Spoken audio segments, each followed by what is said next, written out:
자, 이번 시간에는 12기 첨삭반에서 풀어봤었던 문제들을 가지고 그 문제들을 해설을 좀 해드리도록 하겠습니다. 자, 그 전에 먼저 답안 작성 방법에 대해서 좀 설명을 드리면,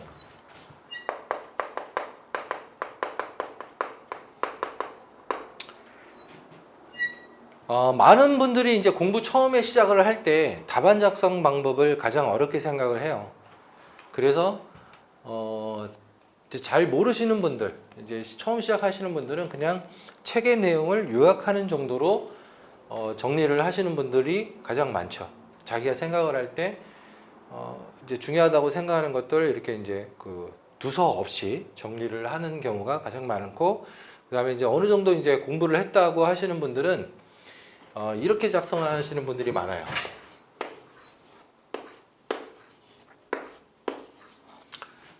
자, 1번 개요 쓰고, 그 다음에 2번 원인 쓰고, 막 이렇게 써가지고 여기까지 쓰고, 3번 대책 쓰고, 여기까지 대책 쓰고, 그 다음에 뭐 또 더 작성할 게 있어가지고, 또 뭐 이렇게 해가지고, 이렇게 해갖고, 결론 이렇게 쓰시는 분들이 있는데, 이게 이제 그 문제점이 뭐냐면, 자기가 잘 알고 있는 문제는 3장, 4장, 5장, 6장 막 그 시간 내에 시간만 있다 그러면 다 쓸 수 있어요. 근데 문제는 뭐냐면 자기가 준비하지 않은 문제, 잘 모르는 문제는 2장 쓰기도 굉장히 버겁다. 자, 그렇게 되는 대로 작성하는 게 아니라는 거죠. 이게 이렇게 작성을 하게 됐을 때는 내가 준비하지 않은 문제는 작성이 매우 어렵게 된다는 단점이 있습니다. 그래서 이렇게 작성하시는 것보다 레이아웃을 고려를 해서 작성을 하시면, 자, 이렇게 제가 알려드리는 방법인데, 첫 장에는 1번, 2번, 3번, 4번, 5번, 6번, 7번. 자, 1번 개요, 7번 결론. 자, 이렇게 레이아웃을 구성을 해놓고 대제목을 작성을 한 다음에 그 내용을 채우는 연습을 하게 되면, 잘 모르는 문제, 내가 작성하지 않았었던 서브노트를 작성하지 않았던 문제라도 이거를 작성하기가 매우 쉬워요. 그리고 여기 그 칸 채우는 거는 공부 내공이 되면 저절로 돼요. 그렇기 때문에 그렇게 어렵지가 않습니다. 근데 이제 뭐가 어렵냐면 요 대제목 구성하는 게 어려워요. 이제 그거는 많이 연습하면 할수록 쉽게 할 수 있기 때문에 그 연습을 많이 하면 돼요. 그리고 이 연습을 많이 하면 많이 할수록 이제 고득점에 가까워지게 되죠. 그래서 고득점으로 합격할 수 있기 때문에 이런 패턴으로 연습을 하시는 게 이거보다는 훨씬 쉽습니다. 그래서 이렇게 하시는 거를 추천을 드려요. 자, 일단 그러면 문제를 한번 풀어보도록 하겠습니다.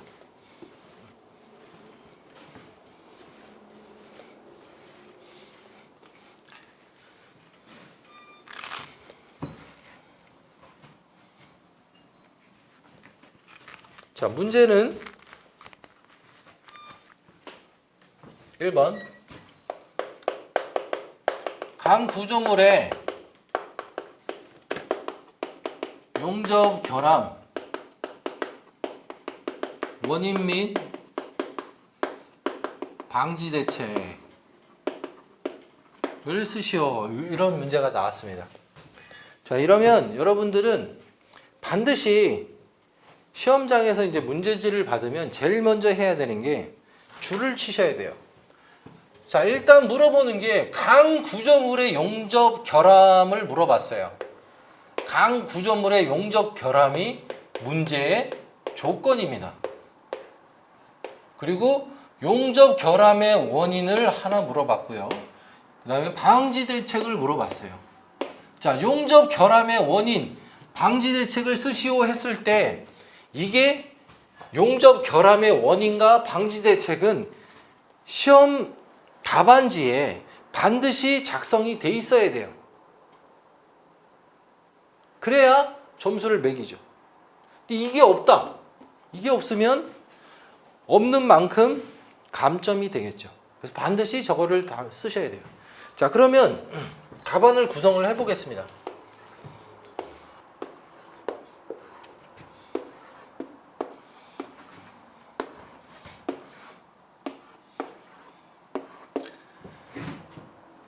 자, 일단 구성은 1번, 2번, 3번, 4번, 5번, 6번, 7번으로 이제 대제목을 잡습니다.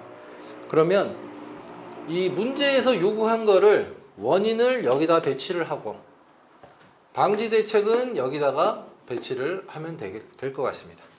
자, 그러면 이제 앞에는 뭐가 있어야 되냐? 강 구조물의 용접 결함이 조건이잖아요. 그러면 강 구조물의 용접 결함 종류가 나오면 되겠죠. 강 구조물의 용접 결함 종류.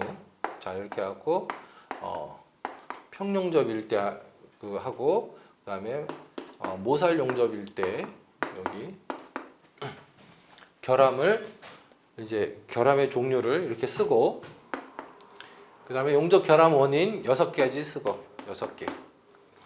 그다음에 방지 대책 이렇게 씁니다. 자, 그 다음에는 뭘 써야 될까요? 자, 생각을 해보면 용접 결함의 종류, 원인, 방지 대책. 자, 내가 관리자예요. 현장의 관리 감독자입니다. 현장 소장이에요. 근데 우리 이제 강구점을 철거를 용접을 해야 돼. 용접을 하려고 보니까 하자가 생기면 안 되잖아. 그래서 하자가 생기지 않게 내가 이 하자를 방지를 해야겠다. 그래갖고 용접을 했을 때 용접 결함의 종류가 뭐가 생기는지 내가 이 사람이 공부를 했어. 공부를 했더니 이런 종류의 결함이 있구나. 그러면 이제 원인이 뭘까? 원인을 봤더니 이제 재료적인 요인, 그 다음에 뭐 작업적 요인, 뭐 이런 여러 가지 요인들이 있더만. 그래? 그러면 이거는 여러 요인이 있으니까 우리 현장에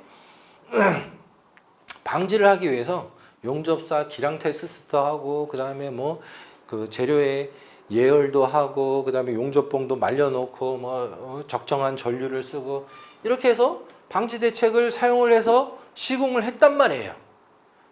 그러면 시공한 부위가 있을 거 아니야, 그죠? 철골에 자 여기를 이렇게 용접을 해놨단 말이에요. 용접을 해놨으면 이거를 이 원인과 이제 현장 소장이 원인과 종류 방지 대책을 공부를 해가지고 용접사한테 용접을 시켰습니다. 그 용접 그러면 이게 잘 됐는지 용접이 잘 됐는지 안 됐는지 확인을 해봐야 될 거 아니에요. 그죠? 그게 이제 비파괴 확인을 뭘로 해요? 비파괴 검사 해야지. 유관 검사하고 일단 눈으로 확인을 한 다음에 그 다음에 비파괴 검사를 해야겠죠. 그래갖고 비파괴 검사가 4가지가 있죠. 네 가지로 네 가지 방법으로 검사를 한 다음에 그 다음에 했는데 여기 용접 결함이 있어. 그럼 이거 어떻게 할 거야? 용접 결함에 대한 보수를 해야죠. 보수 또는 보강. 그래서 자, 여기 이제 순서대로 이렇게 작성하면 돼요. 방지 대책. 여기 이제 비파괴 검사. 그리고 보수 보강. 자, 요게 흐름 구성이에요. 흐름 구성. 이게 흐름 구성입니다. 이런 식으로 답안을 자연스럽게 이렇게 구성을 해야 되는데 어떤 사람들 답안 보면은 비파괴 검사가 막 여기 있어. 여기 있고 뭐 대책에 뭐 보수 보강까지 막 이렇게 있고 순서 없이. 그리고 뭐 여기다가 뭐 용접 시 사전 조사 사항 뭐 이런 것도 있고. 사전 조사가 왜 후반부에 있어요? 이게 앞에 있어야지. 상식적으로. 다 끝난 다음에 뭘 사전 조사를 해? 말이 안 맞잖아. 그러니까 이런 거는 순서가 안 맞는 거죠. 그래서 여러분들이 항상 순서를 생각해야 돼. 이게 초반, 중반, 종반이 있으면 초반에 나와야 하는 거, 중반에 나와야 하는 거, 후반에 나와야 하는 것들이 뭐가 있을까를 생각해서 탁탁탁탁 이렇게 흐름으로 배치를 해야 된다. 자, 두 번째 문제 해보겠습니다. 두 번째는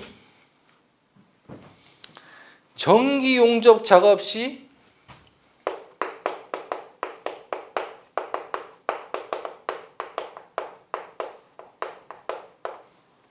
재유형과 안전 대책을 물어봤어요.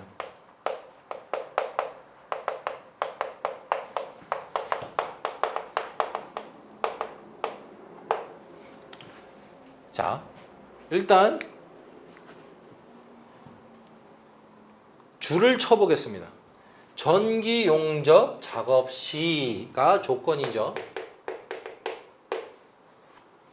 재해 유형, 안전 대책 두 가지를 물어보는 문제입니다. 자, 전기 용접. 자, 구성을 해보겠습니다.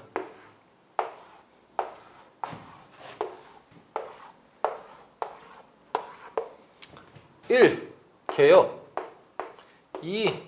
3번, 4번, 5번, 6번, 7번 결론. 이렇게 다 있습니다. 자, 일단 재해 유형을 물어봤잖아요. 재해 유형을 여기다 쓰고, 그 다음에 안전대책 여기다 쓰고. 그래서 재해 유형 5번 안전대책. 자, 안전에는 두 가지가 있어요. 안전에는 자, 건설안전기술사 시험의 안전은 두 가지가 있습니다. 첫 번째는 근로자의 안전이 있고요. 구조물의 안전이 있어요. 자, 이 문제는 어디에 속할까요? 전기 용접 작업 시 재해 유형과 안전 대책을 물어봤으니까 근로자의 안전과 관계가 있겠죠. 근로자의 안전. 그죠? 자, 이 문제는 어디에 속할까요? 강 구조물의 용접 혈압 원인 및 방지 대책이에요. 자, 이 문제는 어디에 속한다? 구조물에 속한다. 구조물 안전과 관련이 있다. 그래서 이거는 자, 시특법과 관련된 문제라고 생각하시면 되고요. 시특법 안전. 그래서 점검과 진단을 통해서 보수 보강을 해야 되는 구조물이다 라고 생각하시면 가장 좋다. 그러면 이 전기 용접 작업 시 재해 유형을 물어봤어요. 자, 일단 전기 용접을 하게 되면 용접을 하다가 재해를 일어날 수 있는 게 뭐가 있을까요? 자, 첫 번째는 전기를 사용하니까 감전사고가 있을 수 있겠죠. 감전사고. 그리고 전기를 사용하니까 화재도 날 수 있어요. 열이 나니까 화재 날 수 있죠. 그리고 화재가 나면 이제 그 연기에 의해서 질식 사고가 또 발생할 수도 있고, 또 밀폐 공간에서 용접 작업하다가 폭발 사고가 날 수도 있고, 또 밀폐 공간에서 그 유해한 가스에 의해서 질식 사고나 이제 그 중독 사고가 발생할 수도 있죠. 이런 거. 자, 그러면 여기는 뭘 해야 되냐면 일단 문제의 조건을 그림으로 그리는 게 가장 좋아요. 그림으로. 그러면 여기는 일단 용접 작업하고 있는 거를 그림으로 그리든지 아니면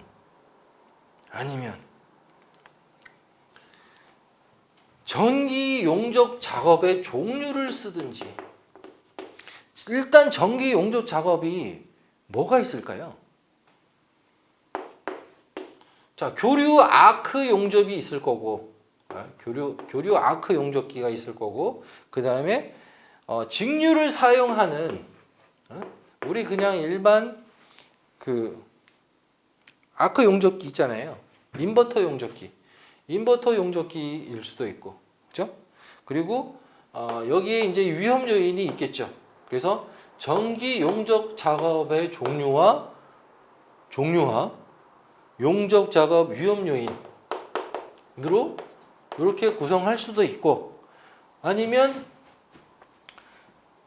전기 용접 작업 시 위험 요인 해가지고 용접 작업하는 거 그림 그려놓고 이제 발생할 수 있는 문제점들을 그려놓고 위험 요인을 이렇게 이제 글로 쓰는 그런 식으로 이제 그 작성하는 게 좋지 않을까 그렇게 생각합니다.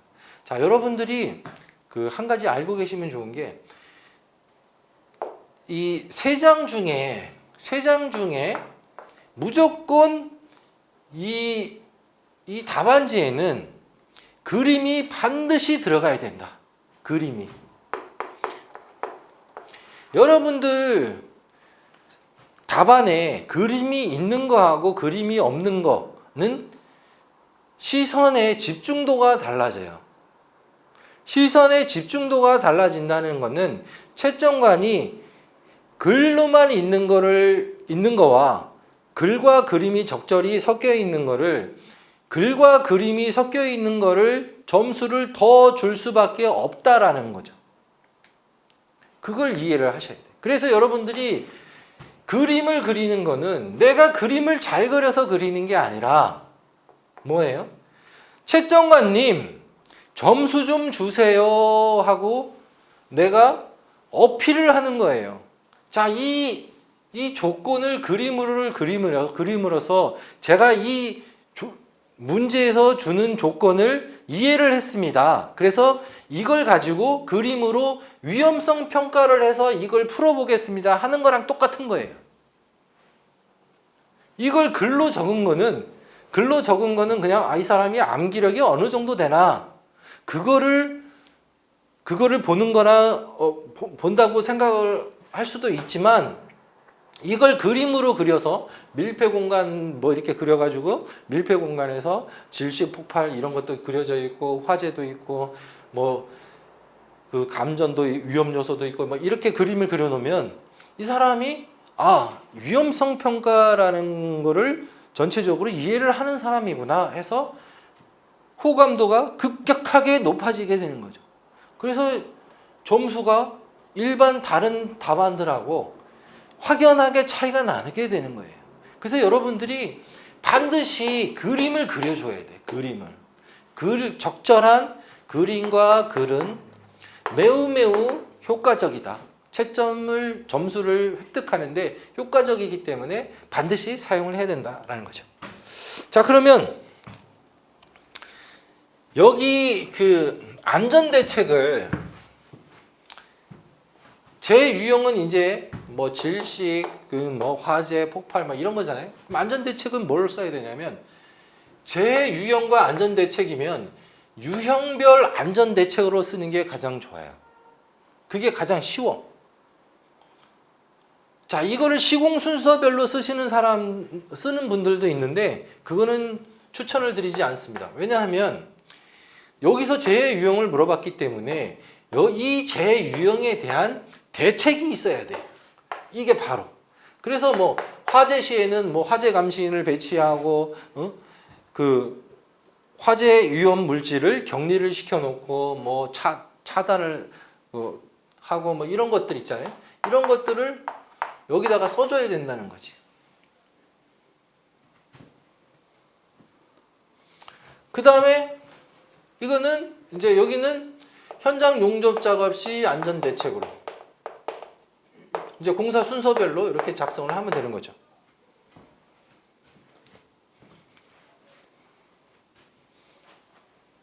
그렇게 작성을 해가지고 작성하면 되고 그 다음에 뭐 조금 더 쓸 수 있다 그러면은 여기다가 이제 그 보건관리에 대해서 보건관리 작업 환경 측정 플러스 특수 건강 검진으로 정리를 하시면 좋을 것 같습니다.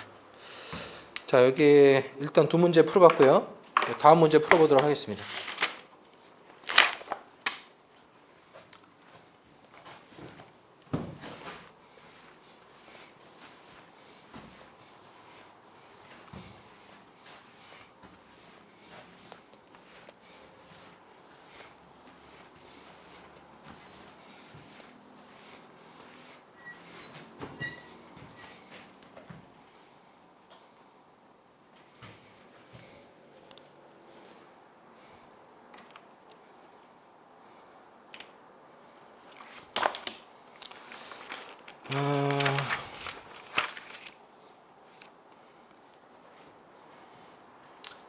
자, 도심지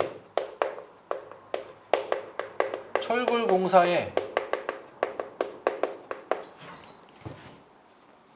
철골공사 시 재유형과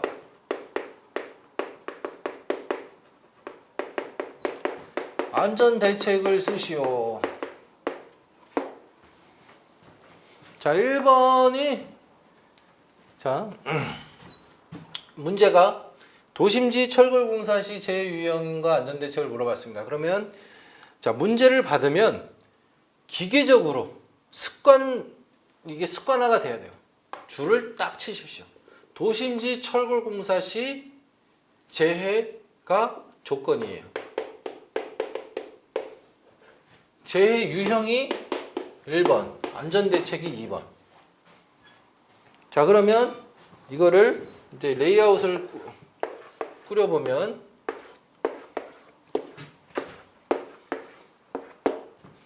1, 2, 3, 4, 5, 6, 7 결론.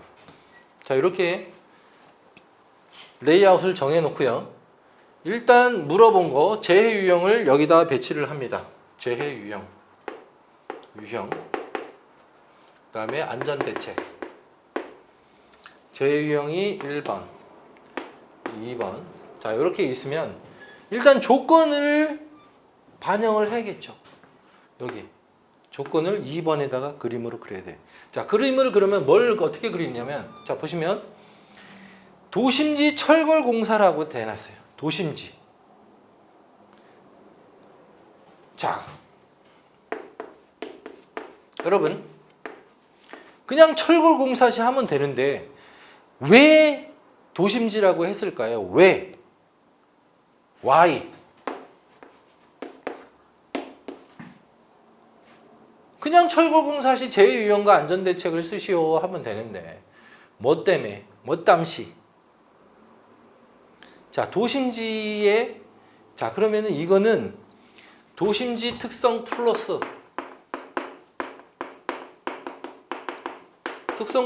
철골공사 특성이 철골공사의 그림이 여기에 들어가야겠죠. 자, 그러면 그림을 한번 그려보겠습니다.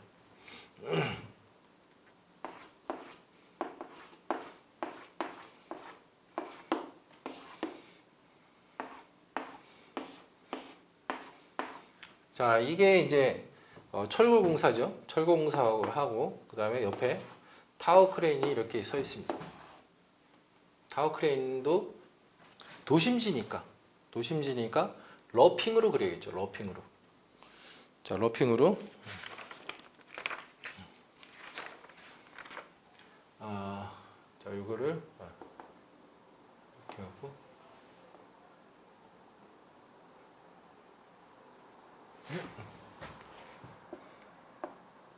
T형 말고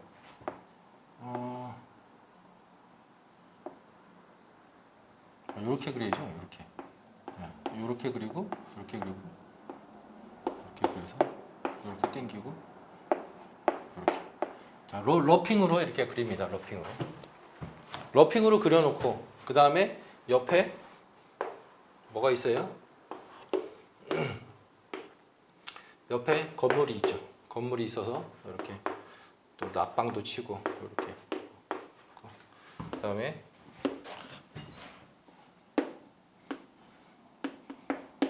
인도가 이렇게 있고 낙방이 있고. 자, 이런 식으로 철골공사하고 도심지 공사하고 그래서 여기에 주변에 충돌 위험도 있고 그리고 주변에 철골 양중하다가 낙하 위험도 있고 이런 거를 그림으로 그려놓고 위험성 평가를 하게 되는 거죠. 위험성 평가를. 자, 위험성 평가의 기본은 그림이에요. 현장에 그림을 그려놓고 발생할 수 있는 위험을 모든 거를 다 체크를 하는 거죠. 야, 타워 크레인 T형으로 놓으면은 T형 타워 크레인으로 옆에 칠 수 있겠다. 그럼 어떻게 해야 돼? 러핑으로 바꿔야겠네요. 그래, 러핑으로 바꿔. 이거 비싸지만 러핑으로 바꿔. 그리고 여기다가 이제 그 주변에 낙하 위험이 있으니까 어떻게 해? 낙방 쳐야지. 이렇게. 낙방 치고. 그리고 줄거리 점검하고. 그리고 되도록이면은 인도에 떨어지지 않게 여기에는 방어 선반을 설치를 하자. 그리고 되도록이면 인도 쪽으로 양중하지 말고 사람 안 다니는 곳에다가 이게 자재 스탁 야드를 만들어 가지고 여기서 양중을 하자. 그리고 철골 제 자재들이 길잖아요. 길쭉길쭉 하잖아. 응? 길쭉길쭉 하니까 얘네들이 이제 트럭 끌고 오면은 이제 신호수 이렇게 배치해 가지고 이 신호수가 안전하게 현장에 반입될 수 있게 하고, 그 다음에 차량으로 접근하지 않도록 접근 위험 구역을 설정을 해서 이렇게 작업을 하자. 이런 것들이 여기에 표현이 돼 있어야 돼요. 이걸 모든 걸 다 표현을 할 수는 없지만 대충 이 정도 그림을 그려놓고 뭐 충돌 위험, 뭐 이거 낙하 위험, 이 정도만 써줘도 채점관은 어마어마한 감동을 받는다는 거죠. 왜냐? 자, 여러분들 다른 사람들 답안 작성하는 거 보면 도심지 철골공사시 제휴위험 안전대책 이렇게 했을 때 거의 대부분은 여기다가 글로 뭐 끄적. 근데 이런 그림이 그려져 있는 답안하고 글로 그냥 몇 글자 이렇게 써져 있는 거, 그 글로 이제 다른 거 써져 있는 거 하고 어떤 게 점수를 주고 싶겠냐는 거죠. 내가 채점관이라면 이 답안하고 다른 답안하고 점수를 당연히 이거 보면 주고 싶어요. 그래서 내용 한번 볼까? 오, 그지? 오, 너는 바로 8점. 오케이. 이렇게 되는 거예요. 오씨, 그림도 잘 그리고 이건 글자도 잘 썼네. 넌 9점. 이렇게 되는 겁니다. 그래서 글씨와 그림도 깔끔하게 써야 돼요. 깔끔하게. 누가? 사람이 채점하잖아. 사람이. 기계가 채점하는 거 아니에요. 사람이 채점하니까 당연히 이렇게 해야 되고. 자, 후반부에는 그러면 뭘 써야 되냐? 자, 여기 이제 안전 대책을 썼죠. 제휴용병과 안전 대책을 썼으니까 여기는 안전 시설. 여기 이제 그 그림 그려놓고 낙방, 그 다음에 방어 선반, 뭐 이제 이런 것들 이제 그 안전 시설을 쓰고, 그 다음에 요즘에 이제 후반에 나오는 거는 개선 사례. 자, 개선 사례는 이제 스마트 사례를 해놓으면 좋습니다. 요즘에 이제 뭐 스마트와 관련된 거 이런 거나 아니면은 요렇게 개선을 했더니 좋더라 하는 것들을 이제 작성을 하시면 추가점을 얻을 수 있습니다. 자, 다음 문제 해보도록 하겠습니다.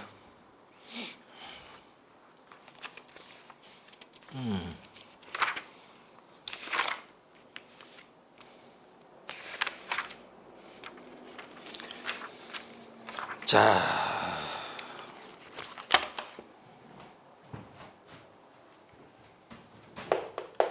작업 발판 일체형 거푸집 재유형 및 조립 해체 양중 시 안전대책.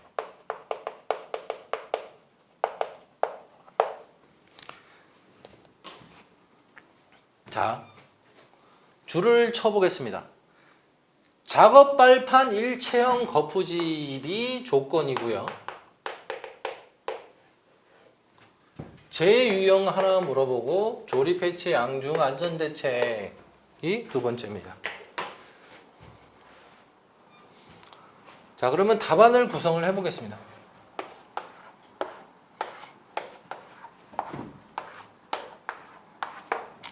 1, 2, 3, 4, 5, 6, 7 1번 개요. 2번, 7번 결론. 자, 두 가지를 물어봤어요. 제2유형 안전대책. 자, 그러면 여기 이제 3번이 제2유형이 되겠죠. 유형, 제2유형. 그 다음에 안전대책이 4번. 자, 이렇게 돼 있는데 일단 물어본 거 제2유형이 여기 들어가고 안전대책이 여기 들어간다. 자, 그러면 조건이 작업발판 일체형 거푸집인데 얘는 2번에 들어가야죠. 당연히 2번에 들어가야 되는데 여러분들이 이런 문제에 낚시에 잘 걸려요. 여러분들이 그냥 낚싯대에 들이우면은 미끼를 이렇게 딱 들이우면 물속에 이렇게 이제 빠뜨리면 여러분들이 그거를 바로 낼름 덥석 잡아버려요. 어떻게 이제 낚시에 걸리냐면 작업발판 일체형 거푸집은 이퀄 뭐다? 깽폼이다. 고로 이 문제는 깽폼의 제유형과 조립 해체 양중 안전대책을 묻는 문제구나. 그래가지고 깽폼으로 다 써버려요. 그러면 여러분들은 낚시에 걸린 거예요. 낚시.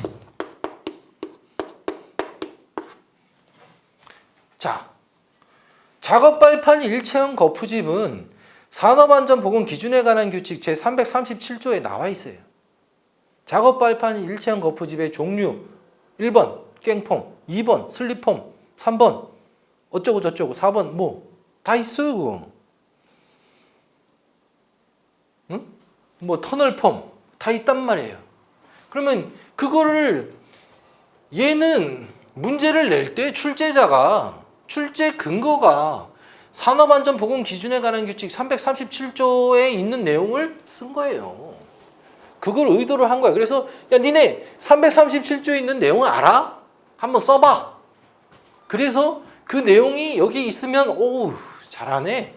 그러면 점수를 주는 거고. 역시 당신은 낚시에 걸리셨네요. 점수 찍 긋는 거죠. 자, 그렇기 때문에 작업발판 일체형 거푸집은 깽폼이 아니다. 깽폼, 슬립폼, 터널폼 뭐 있죠? 하여튼 그런 5가지 있습니다. 그 5가지 종류를 써야 돼요. 여기다가 쓰고 그 다음에 그림을 뭐 깽폼 그림을 여기다가 이렇게 그린다든지 이렇게 해서 1, 2, 3, 4, 5번 그 다음에 깽폼 그림까지 이렇게 하시면 좋을 것 같아요. 그렇게 답안을 딱 구성을 하고 그 다음에 이제 출처를 여기다가 산업안전보건 기준에 관한 규칙 337조라고 써주면 좋은데 337조를 외우는 사람은 거의 없을 거예요. 그냥 여기다가 작업발판 일체형 거푸집의 종류 해놓고 가로치고 산업안전보건 기준에 관한 규칙 거기까지만 적어줘도 거의 만점에 준하게 점수를 받을 수가 있습니다. 이거 337조까지는 외우실 필요는 없어요. 없어. 자, 그러면 안전대책에 보면 자, 산업안전보건 기준에 관한 규칙에 보면 종류와 337조에 보면 337조 1항이 종류고요. 그 다음에 2항이 깽폼의 안전대책이에요. 깽폼. 그리고 2번이 슬립폼, 그 다음에 뭐 터널폼 이거에 그 외에 대한 안전대책이에요. 그래서 깽폼이 이렇게 있고 슬립폼이 이렇게 있어요. 거기에 나와 있는 거 그대로 써야지. 그래야 점수를 받죠. 그죠? 그렇게 쓰고 그러면 5번을 뭘 써야 되냐? 자, 여러분들 이거는 항상 중요한 건데 자, 작업을 하기 전에 가장 먼저 여러분들 이 시스템을 아셔야 돼. 현장에 작업하기 전에 뭘 먼저 하냐면 일단 작업 계획서를 하도급 업체에서 작성을 해서 원청에다가 제출을 해요. 그래서 원청에서 작업 계획서 작성한 거를 검토를 해서 작업하세요 하고 승인을 해주면 그때서야 작업이 가능한 거예요. 일단 체계가 이래요. 자, 그 다음에 두 번째는 작업을 할 때 작업하기 2주 전에 작업하기 2주 전이나 일주일 전에 뭘 해야 되냐면 위험성 평가를 해야 돼요. 작업 계획서는 작업 계획서대로 따로 받고, 그 다음에 위험성 평가는 원청하고 하청하고 근로자까지 모두 해서, 자, 현장에 우리 이번에 3층에서 4층 구간을 깽폼을 인상을 해야 됩니다. 그러면은 이제 그 작업에 대해서 위험성 평가를 실시를 해야 돼요. 아니면 그 위험성 평가를 실시를 하고 그 다음에 이제 그 실시한 내용을 게시판에 붙이고 그 아침에 TBM으로 근로자들한테 전파를 해줘야 돼요. 이게 원래 시스템이에요. 자, 그 다음에 이제 또 하나가 뭐냐면 사전 작업 허가를 받아야 돼요. 자, 요거 사전 작업 허가는 이제 PTW를 하고죠. PTW. 자, PTW라고 하는데 이거는 이제 제조업에서 이게 나온 건데 지금은 이제 건설 현장에서 이제 많이 사용을 합니다. 건설 현장에서 이제 그 위험한 작업에서 많이 사용하는데 특히 이제 그 위험성 평가에서 상중등급의 위험한 작업에 대해서는 이제 사전에 그냥 작업하지 말고 작업 허가를 받고 작업을 하라라고 돼 있어요. 그래서 이제 만약에 이제 오늘 깽폼 작업을 해야겠다. 그러면은 깽폼 작업을 사전 작업 허가제 PTW를 신청을 하고 그 작업에 대해서 이제 안전팀에서 검토를 한 다음에 승인을 해주죠. 그리고 아침에 나가서 확인을 합니다. 누가 나가서 확인을 해요? 관리 감독자가 나가서 확인을 해요. 확인을 해가지고 이제 그 PTW 사전 허가제 작성한 것처럼 그 작성돼 있는 것처럼 뭐 장비 그다음에 방호 조치 이런 것들이 제대로 돼 있는지 확인을 한 다음에 안전팀에다가 이제 보고를 하죠. 확인했는데 작업 허가서대로 뭐 준비가 돼 있었습니다. 그러면은 이제 팀장이나 아니면은 이제 팀장이나 아니면은 현장 소장이 그거 듣고 있다가 이제 작업을 허가를 하죠. 그러면은 작업 허가 지시가 떨어지면 이제 작업을 하게 되는 거고, 관리 감독자는 작업이 끝날 때까지 그 위험 작업에 대해서 안전한 작업 방법으로 하는지 확인을 하는 거죠. 그렇게 이제 그런 흐름으로 가게 되는 겁니다. 자, 이게 결국은 뭐냐면 관리 감독자가 근로자들이 작업하고 있는 거를 확인을 해줘야 돼요. 자, 이게 깽폼 작업에 이제 제휴형이 있고 안전하게 하려면 어떻게 해야 되고 이거를 이제 안전한 작업대로 했는지 확인을 해줘야 돼요. 관리 감독자가 그래서 이게 점검 사항이 반드시 들어가줘야 돼요. 여기에 5번에. 아니 얘네들이 뭐 작업을 하라고 해서 하는 것 같았는데 확인을 안 하잖아요. 그러면 그게 나중에 재해로 돌아와요. 관리 감독자가 철저하게 점검만 제대로 해주면 사고는 발생하지 않습니다. 점검하고 이런 점검 사항을 쓰고 그 다음에 또 하나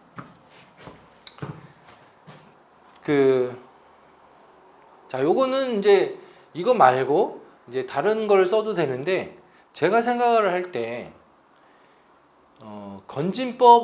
건진법의 안전 점검 대상이에요. 작업 발판 일체형 거푸집은. 그래서 이제 건진법 안전점검 사항으로서 그 작업 발판 일체형 거푸집을 사용을 하는 공사는 정기적으로 안전검사를 받아야 되죠. 2번 받아야 돼요. 기본 2번은 받아야 돼요. 그래서 이제 그 점검 시기, 안전 점검 시기, 그 다음에 점검 내용 이런 것들을 써주는 게 좋지 않을까. 자, 한 문제만 더 해보도록 하겠습니다.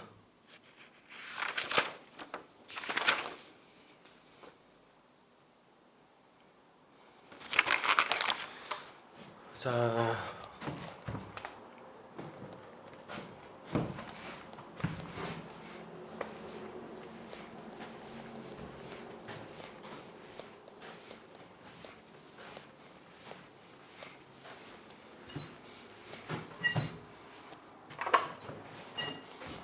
거푸집 동발이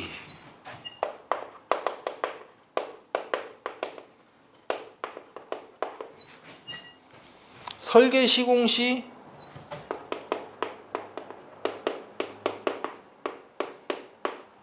붕괴 유발 요인 및 안전 확보 방안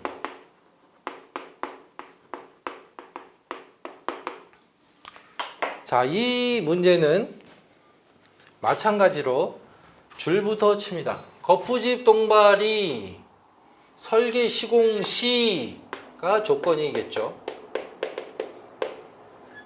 붕괴 유발 요인 하나, 안전 확보 방안 둘. 자, 요 2가지를 묻는 문제고요. 자, 요거 레이아웃은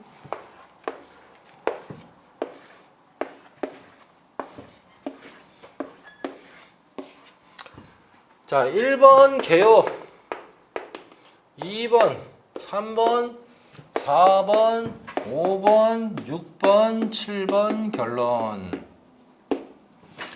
자, 그래서 개요 3줄 쓰고 붕괴 유발 요인과 안전 확보 방안을 물었으니까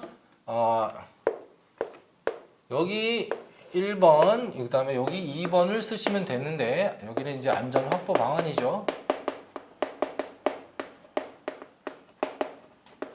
그 다음에 이거는 붕괴 유발 요인. 자, 조건이 뭐예요? 조건은 거푸집 동발이 설계 시공이죠.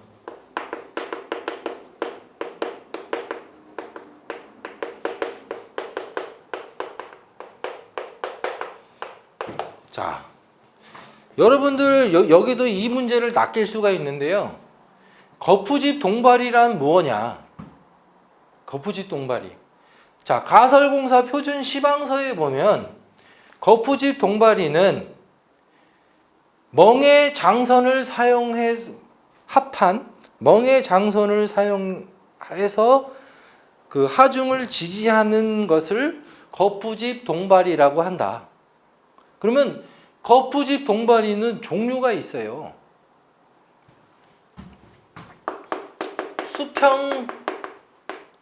수직 동발이가 있고 수평 동발이가 있어요. 자, 수직 동발이, 수평 동발이 이게 뭐지? 내가 알고 있는 동발이는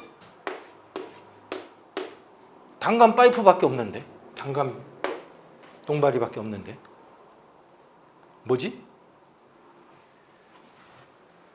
자, 수직 동발이는 단간 동발이가 있고, 시스템 동발이가 있고, 그 다음에 틀비계 동발이가 있고, 틀비계 동발이가 있고, 그리고 강제 동발이가 있습니다. 그리고 수평 동발이는 뭐냐면 하판이 이렇게 있죠. 하판이 있고 멍에 있고, 그 다음에 여기가 이제 장선이 이렇게 있고, 이제 멍에가 이렇게 이제 밑으로 이렇게 깔리고 있는데, 여기를 이제 호리빔이라고 합니다. 호리빔. 호리빔이 이렇게 있어서 여기 이제 트러스 구조로 이렇게 되어 있는 거. 이게 이제 이렇게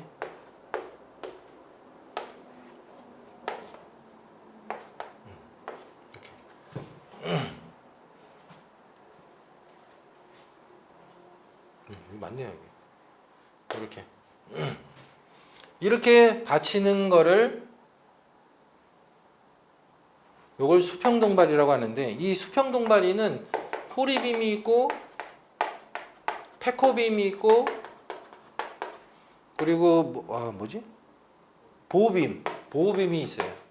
자, 이거 뭐 그거 같은 거예요. 그냥 이게 트러스 구조로 이제 상부 하중을 이게 보와 기둥 그다음에 벽체로 전달을 해서 하중을 이렇게 분산시키는 기능을 하는 게 이 수평 동발이에요. 그러면 이게 거푸집 동발이 설계 시공 시 붕괴 유발 요인 및 확보 방안에서 여기 거푸집 동발이의 종류가 나와야지, 여기에 그림으로. 자, 수직 동발이, 그다음에 수평 동발이, 패커빔 하나, 여기 이제 호리빔 하나 이렇게 그냥 그리는 거예요. 그리고 놓고 그다음에 붕괴 유발 요인 그리고 안전 확보 방안. 자, 설계 시공 시니까 설계 시, 시공 시 쭉쭉쭉쭉쭉쭉 적습니다. 적고 그럼 뭐 해야 돼요? 여기는 당연히 점검 사항이 나와야지. 응? 거푸집 동발이 설치하면 점검을 해야 되잖아요. 타설 전 점검 사항, 타설 중 점검 사항. 점검을 해야지. 그 점검 사항을 뭐 이제 여기 갖고 타설 전, 타설 중, 타설 후 양생까지 그렇게 점검을 하셔도 되고, 또 아니면은 여기다가 이제 점검 사항 요조까지 쓰고 그다음에 여기다가 이제 그 거푸집 동발이 시공 뭐 개선 사례. 요즘에 이제 그 스마트 많이 사용을 하잖아요. 스마트 많이 사용을 하기 때문에 여기에 뭐 센서 이렇게 달아가지고 수직도 체크해주고 그다음에 하중이 초과가 되면은 삐삐삐삐삐삐 울리는 뭐 그런 시스템이 있어요. 이제 그거를 쓴다든가 그런 식으로 하는 거죠. 자, 이게 수직 동발이가 이게 정확하게 지주식 동발이, 그리고 이게 보형식 동발이, 수평 동발이가 아니고 보형식 동발입니다. 제가 착각을 했네요. 착오를 했습니다. 자, 이 문제까지만 풀어보고 다음에 또 한 문제 풀어보도록 하겠습니다.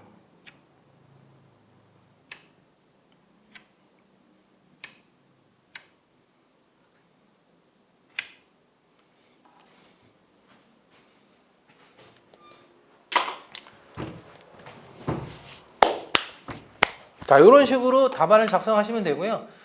다음에 이 다른 문제를 가지고 또 문제를 풀어보도록 하겠습니다. 감사합니다.